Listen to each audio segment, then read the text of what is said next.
Nice to see you. Oh my gosh. Have a seat. Thank you. Sure. Ooh, Sabine Franco. Wow. So, I mean, you are a friend.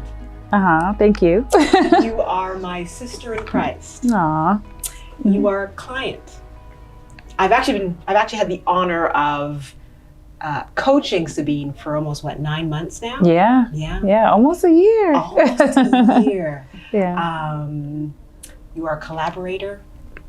Mm. Like this really feels like we're coming full circle, doesn't it? Yeah, it kind of does. Yeah, this means a lot to me. Oh, actually. thank you. Yeah. It means a lot to me too. I'm honored to be a part. Mm-hmm. Yeah. Yeah. Do you remember how we met?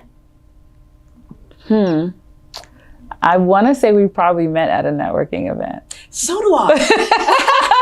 Was it in Long Beach?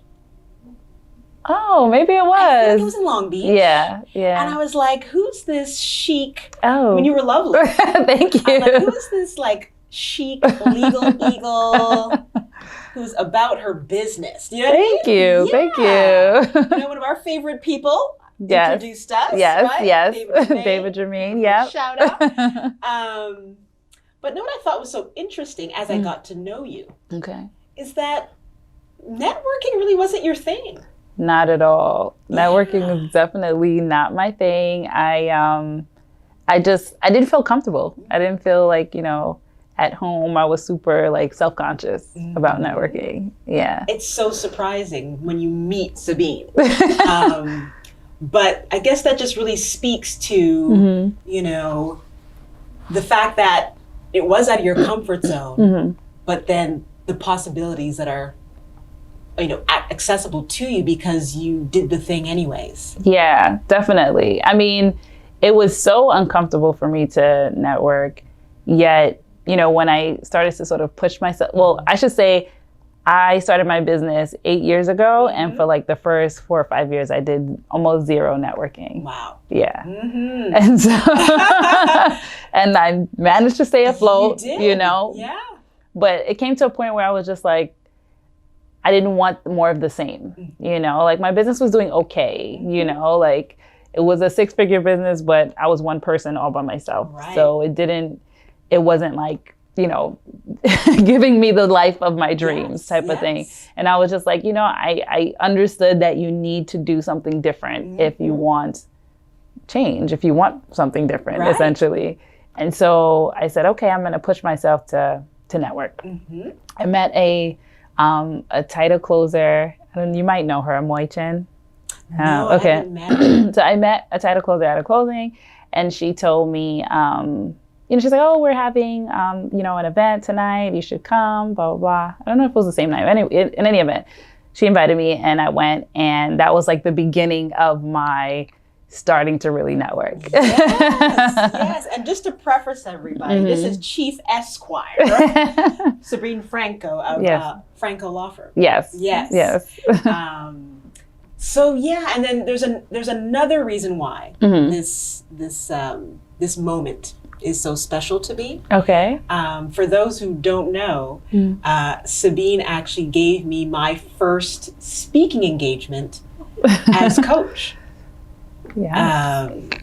I remember that day you had put together this amazing panel. It was a conference for your church, well attended, and you were the moderator. Yes. I was asked to put the panel together, and, I immediately thought of you. I knew that you were, we had met at that point a couple of times, and I knew that you were a coach, and I just was always very impressed by you, just like your presence, your spirit. I'm a very energy driven person. And so I was super, super impressed. And so, I didn't give it thank you. It wasn't a second thought, Yeah. And I just remember again from that event, you simply exude such, just powerful leader. Oh, thank you. Yeah.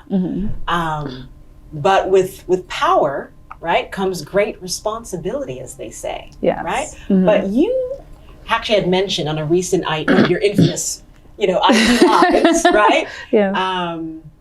that sense of responsibility had come quite early in your childhood. Yeah. Can you explain? Yeah, I actually hated it. I did, because I was always mature. I was always like aware, just very cautious, you know, because I always felt like responsible, like I needed to be responsible, like I needed to carry myself a certain way. And, you know, it just like there was more that I needed, you know, to be accountable for. And so I just, I didn't like it because I didn't fit in. You know, I couldn't be carefree like everybody else. I couldn't, you know, just do whatever. It was more that I needed to do. And people tell me now, from people who knew me when I was young, that, you know, they had respect for me. You know, even though I was cool enough, but I wasn't the cool kid, you know? Yeah. But people tell me they had respect for me, or still have respect for me. So I guess it was written. I was going to say to you, I'm literally replaying like a message that I just got you know, from a word recently, where they talked about this, that there's certain people on this earth that have this anointing, this calling on them from a child. So it's like we're getting deep into it, but we are kings and queens of the kingdom, right? So it's like you were already portraying the characteristics of royalty. Oh. Right? I guess so, yeah. There's a sense of having to be a little more reserved. Correct. The way your mannerisms, even the way you speak, right? Yes. So there's no coincidence that we are connecting on a certain level. Right. But yeah, so it makes sense. It right? does. You'll get her handles later. You know, they don't call her Sabine the purpose lawyer for nothing. Right? Yeah. You're a trailblazer, you. Okay. Okay, so most students graduate from law school, right? They tend to want to go and work for a law firm, get the corner office, make partner, and hopefully live the life of their dreams. Right? Yes. You decide right out of law school that you're gonna start your own. Yes. I mean, take us through, you know, what drives you? What's the mindset at that point? Okay. Yeah. Yeah. So I would say prior to law school, just for a little background, I worked in mortgage companies. Okay. So from the time I finished high school, I worked and went to college. And so in doing that, kind of had some corporate experience. Then I kind of was like, I don't think I want to do real estate. I don't really want to do mortgages. I went to work for a venture finance company, and I was bored. It was great money. I was 24 years old. I was doing well. That's actually some nice digits right there. Yeah. I was doing well, but I was just bored, and I was just like, you know, there's more. There's more thing coming up. And I had in the back of my mind that I wanted to go to law school, but I didn't enjoy going to college and working. So I was just like, I'm not going to go. And then so after working in corporate, I said, you know what, let me go to law school. So I took the LSAT, got waitlisted for one school and didn't get into any other school. And then like 2 weeks before school was starting, I got into Hofstra. Wow. Yeah. Come on. So that was that. So law school was a good experience for me. Like, you know, there's a lot that goes into that, but all in all, it was a good experience. I was happy that I went.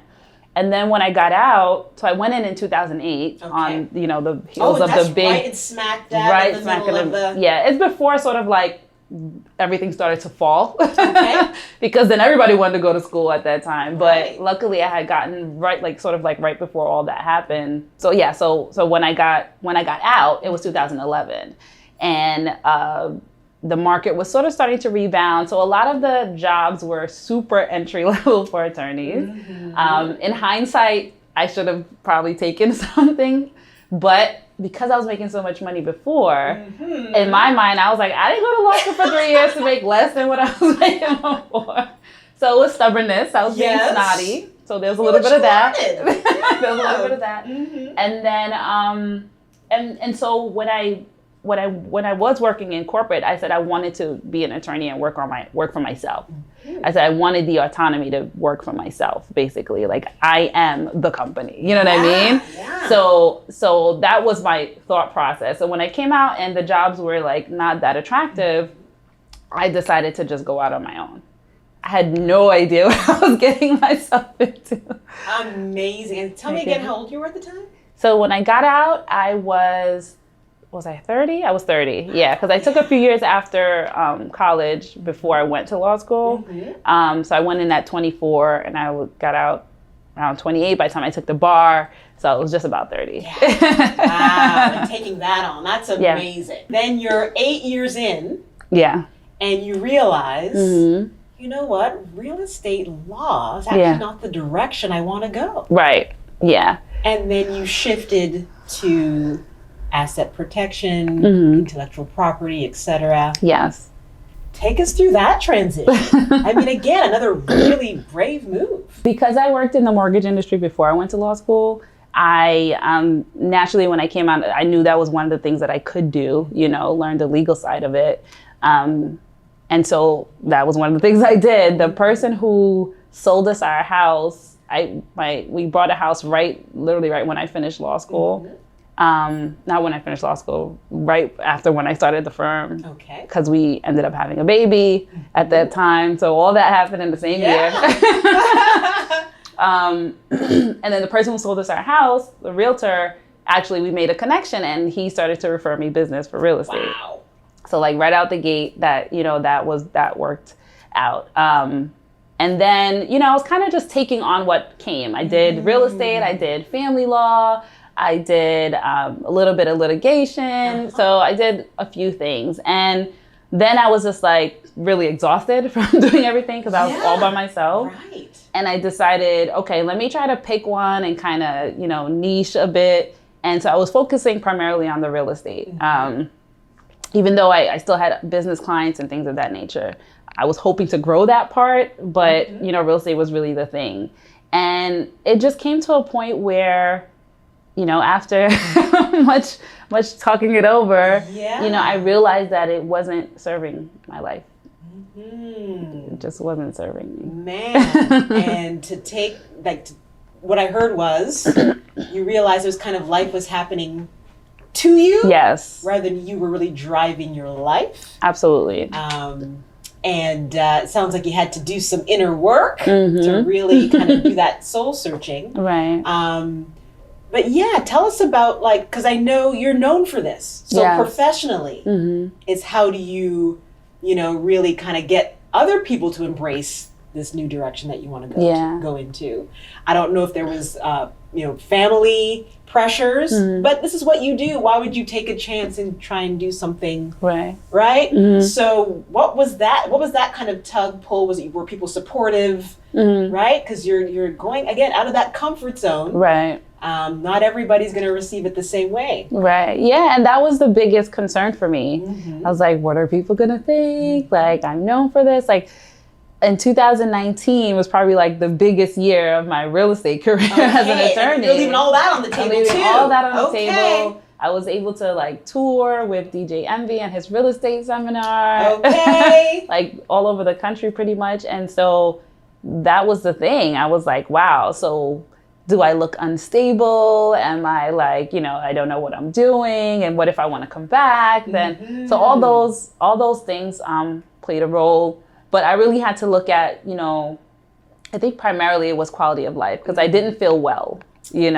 I didn't feel well. And then it was taking a toll on my family life. I was always stressed, miserable, just grasping, yes. You're just barely holding on. Right. And we know our Creator, that's not how He destined us to live, right? Right, yeah. So you really had to figure out what you were committed to. Yes. Right? That's exactly it.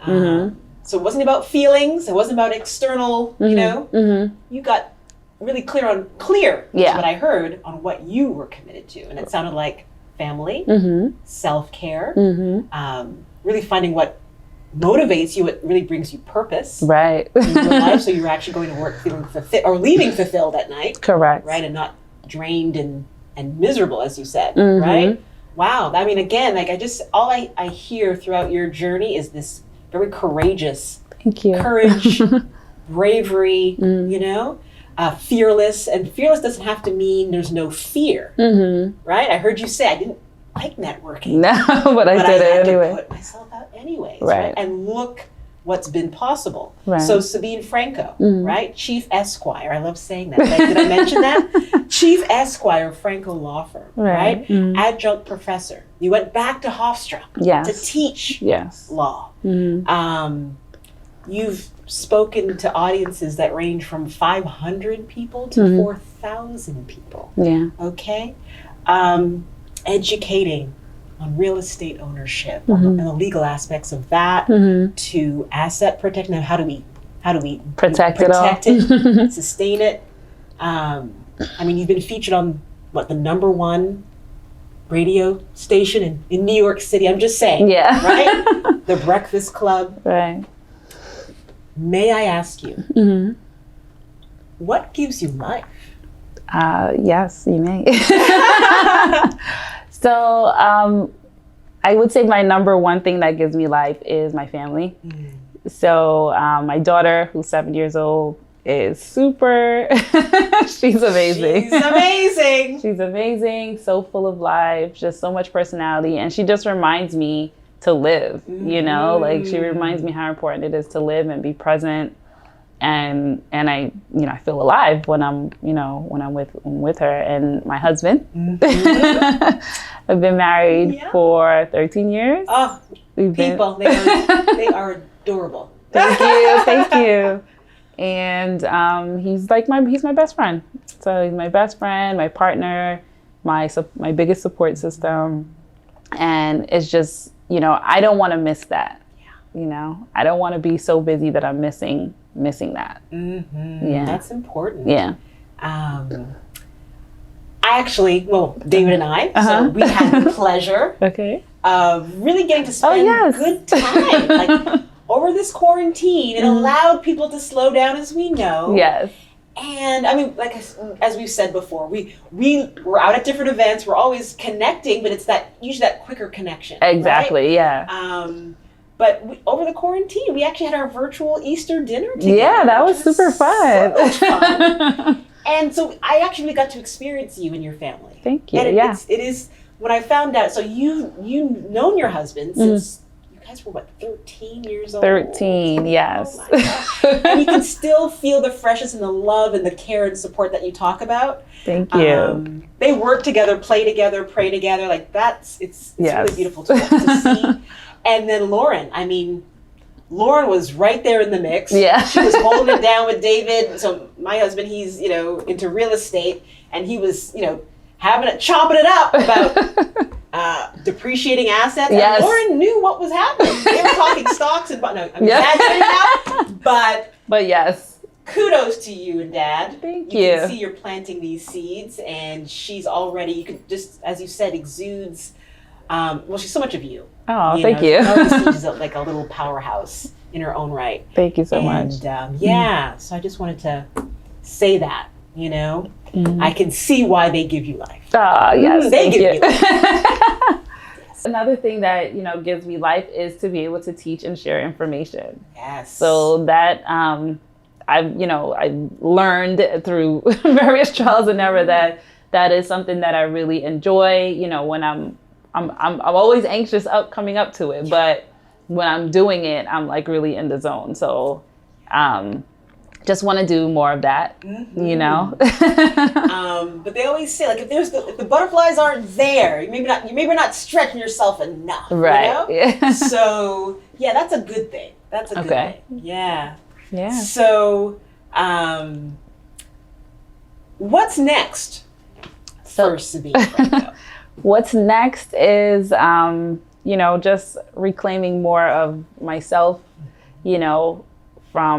from my business, but in a good way, delegating, balancing, and, doing more of the things that I love to do, doing more content to help people in different ways, being creative about it, and just finding ways to marry the two of my passions. I that's what I heard. I just heard integration. Like, why does it have to be outside of what your core business is? Right. Why can't what you love to do and what actually fills you be be a central part of what you do on a daily. Right. Yeah. Yeah. That's amazing. Thank you. That's the work, though, right? That's the work right yes, here. Yes. You know, and look at her face. She's beaming, you know? So it really shows that it really does show, Sabine. Okay. Thank you. That you are finding this. Doesn't mean it's easy every day. Right. Right. But it really sounds like you're finding that balance and recognizing when you do go off a little bit. Yeah. Right, how to reclaim. I thought that was a very powerful word that you used. Thank you. Yeah. Every day, just a little bit more, you try to reclaim. You know, people shouldn't think that every day is going to be the same. So once you actually get past the hurdle, you know, doesn't mean that it's not going to show up again. But you just take a little bit back every time. Every time. Yeah. Yeah. I heard compassion in that. Yes. That's what I heard. Mm-hmm. Just kind of meeting yourself where you're at. Yes. I love the word that you used, reclaiming you each time, because you are wearing many hats. You are a mom, you are a wife, you are a boss, you are entrepreneur, you are, you know, community activist, you are, you know, a church leader, you are, right? Yeah. So with all those different things happen, you can get lost. Yes. Right? Easily. So just to take a moment each day, if you can, just to reclaim yourself. Yeah. Wow. Thank you for that. You're welcome. Yeah. I'm sure that resonated with a lot of our audience out there. I'm sure, yeah. Where can we find you? You can find me on Instagram at Sabine, SABINE _ The Purpose Lawyer, and my website, franco-lawfirm.com. And I think there's a YouTube channel. Thank you. Right? There's a YouTube channel by Sabine, the Purpose Lawyer as well. And I'm coming out with a book. Hey. I hope it's 2020, but maybe it's early 2021. Speak it. It's the year of the mouth, they say. Yes. So that will be coming soon. Nice. Yeah. Can we get a little teaser of the book? Yeah. Oh, okay. So then it's really out there. Oh my gosh. So the book is really about asset protection, right? But that sounds so like heady when you just say it. I'm kidding. But so the book is written basically to my younger self, essentially, because I felt like I was someone who was, you know, could have gone either way. So with a little bit of extra information or, you know, the right type of information could have really propelled me, you know, to another level. And so I want to speak to that person and families who don't have this information about basic stuff about business ownership or starting a business or protecting things that you create or, you know, making sure that, you know, why credit is important, why, you know, what are some key things that you should know. And so telling that through my story and through ways that, you know, our communities couldn't relate is what I want to give to the world. Wow. I mean, you're speaking to me. Okay. Honestly. I know you're speaking to I could have gone either way, honestly. You know? So that definitely I think is what's gonna really resonate with people. Okay. You know? Awesome. Wow. Looking forward to that. Thank you. Yeah. If you could describe your journey in one word. I wasn't ready for that one. My journey in one word. I want to say transformative. Yes. I feel like there's another word. Okay. Well, let's go for the word. I'm here for all of it, so I can wait. I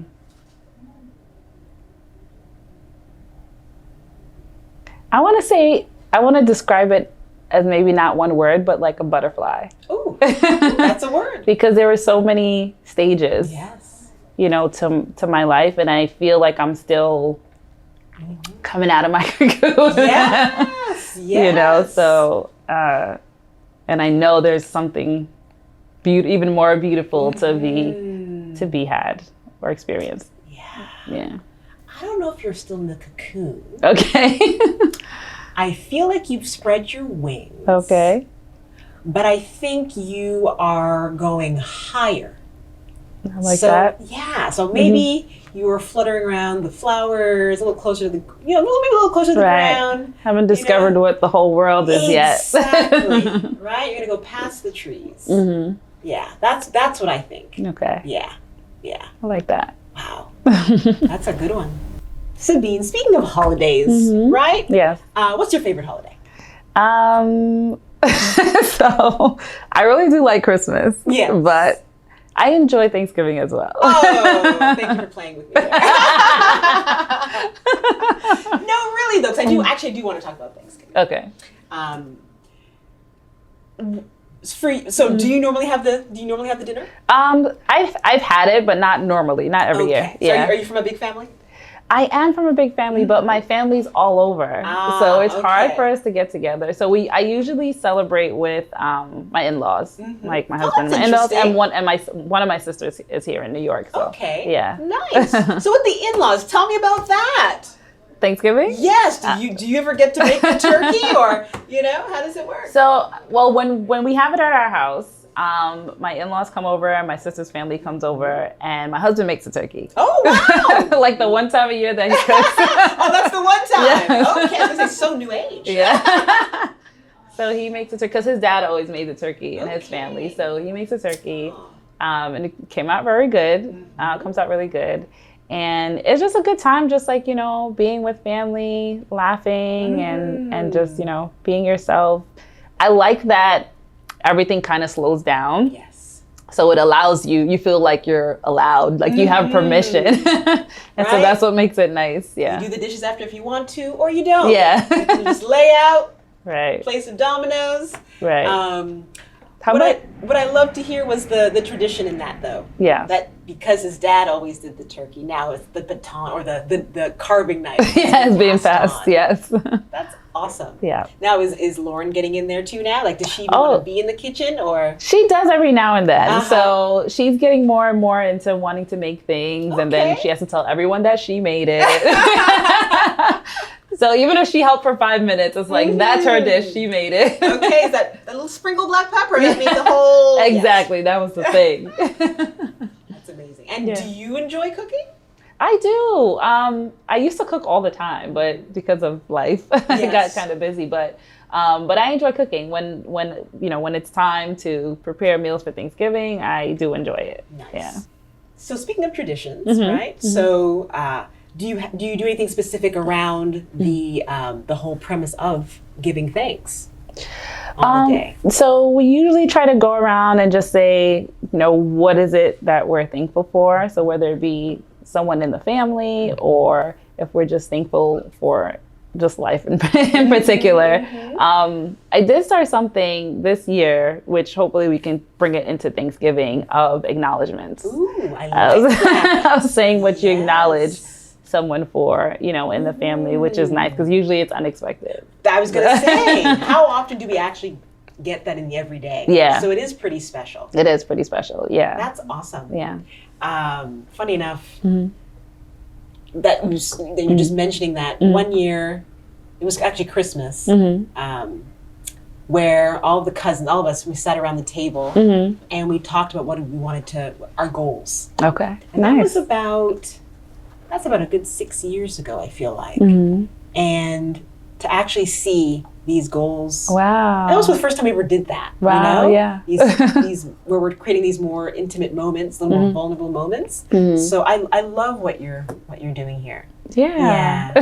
Acknowledge I like that too. So maybe we'll do that. Right. Yeah.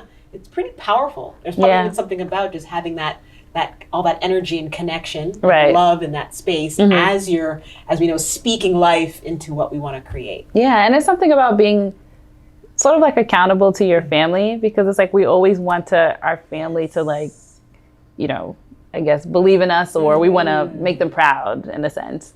And so there's something about that probably that makes you actually do it. Right. Now they know. Yeah, now they know. So great point. Yeah. Thank you. Wow. Well, Sabine Franco. Yes. Why do I have to say her full name? I have no idea. I don't know either. Chief Esquire.